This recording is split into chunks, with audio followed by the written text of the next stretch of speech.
Totoo pala kapag may edad ka na, saka mo lang ma-realize ang ganda ng buhay nung bata ka pa.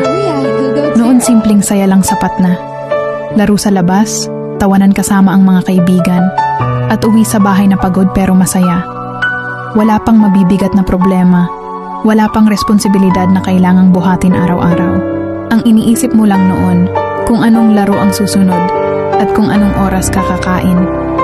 Pero habang tumatanda tayo, saka natin naiintindihan na hindi pala madali ang buhay.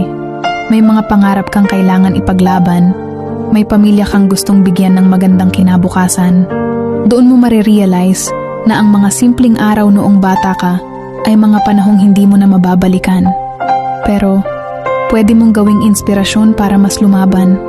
Kaya kung pagod ka man ngayon, tandaan mo lang, minsan kang naging batang puno ng pangarap at hanggang ngayon nasa iyo pa rin ang lakas na iyon para ipagpatuloy ang laban sa buhay.